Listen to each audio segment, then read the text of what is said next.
pertanyaan dari Karina ya. Dan ini pertanyaan selanjutnya Pak Dwi dari Theodorus Alvin, maaf. Dan ini pertanyaannya adalah, mengapa pilihan perguruan tinggi luar negeri lebih banyak yang terdapat di benua Amerika dan Eropa dibandingkan Asia? Kita memakai 3 ranking itu 100, 150 dan 200 ya, tergantung reguler, targeted maupun afirmasi. Jadi kita tutup mata, pokoknya yang masuk di kombinasi dari 3 ranking lembaga ternama itu kita masukkan. Kemudian ditambah dengan negara-negara maju yang universitasnya bagus tapi tidak terwakili di ranking tersebut. Negara-negara itu termasuk banyak yang ada di Asia. Jadi negara Asia teruntungkan dengan adanya 50 universitas yang ada di negara Asia.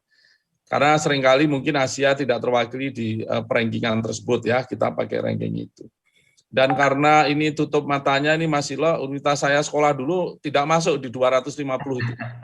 Iya, menurut saya universitas yang cukup bagus ya, saya sebut mungkin Oregon State University gitu ya, itu pun nggak masuk gitu.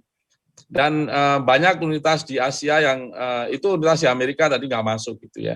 Jadi memang kita tutup mata karena kita ingin mempertanggungjawabkan ini memang berdasarkan ranking, dan juga kita paham ada yang negara tidak terwakili kita tambahkan, dan negara Asia ini termasuk yang teruntungkan oleh negara itu. Jadi banyak sekali negara Asia.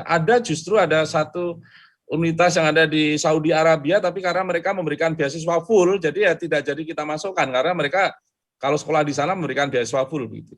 Ya, Pak. Itu negara Korea, Taiwan, Jepang, Cina begitu ya, itu teruntungkan karena tambahan dari negara maju tadi.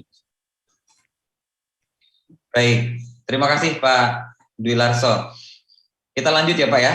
Ini ada pertanyaan dari Ami. Apakah karyawan BUMN bisa masuk ke kategori targeted? Setahu saya aturannya belum ya, Mas Ilo ya, mungkin Mas Ilo juga paham ya, karena mereka bukan PNS kan. Betul Pak. Gitu. Nah mereka bisa menggunakan jalur reguler sebagai anak bangsa. Ya. Ini kan terbuka untuk seluruh anak bangsa. Jalur reguler ataupun PTUD sebenarnya.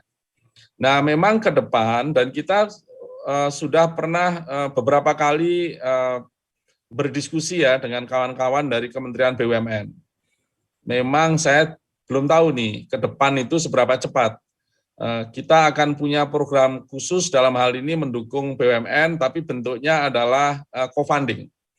Jadi nanti BUMN membayar apanya, kita membayar apanya begitu, sehingga dana kita cukup hemat, dan kemudian juga ada, saya pikir banyak BUMN kan cukup mampu dan mereka punya anggaran untuk pengembangan SDM-nya, dan itu yang akan kita team up. Tapi belum sampai jadi ini, jadi sedang kita diskusikan begitu. Semoga tidak lama lagi, tapi sebelum itu tentunya kita membuka kesempatan kawan-kawan BUMN untuk bisa mendaftar lewat jalur lain, ya tentunya nanti harus mendapatkan izin dari pimpinan BUMN-nya ya, kalau Anda meninggalkan kuliah dan segala macam, karena harus full time. Demikian Mas Ilo. Baik, terima kasih Pak Dwi. Itu tadi pertanyaan dari Ami. Dan pertanyaan selanjutnya Pak, apabila sudah dinyatakan lolos seleksi tapi belum memiliki LOA, apakah harus memiliki pada tahun berjalan, dan berapa lama batas waktu yang disediakan oleh LPDP untuk memiliki LOA? Tadi sudah dijawab ya Pak, 18 bulan ya Pak maksimal ya? 18 bulan maksimal. Ya, kita lanjut Pak ke pertanyaan selanjutnya.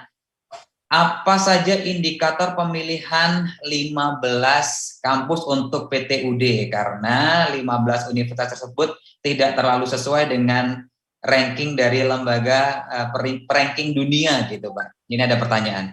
Baik, ini diskusi yang menarik. 15 universitas itu adalah yang kita pakai di 2020. Dan kami sudah cek bersama kawan dari Kemdikbud, karena mereka yang sangat tahu lah tentang pemeringkatan begini. Itu 15 universitas itu kira-kira hampir selalu muncul di tiga lembaga tersebut. ranking tersebut.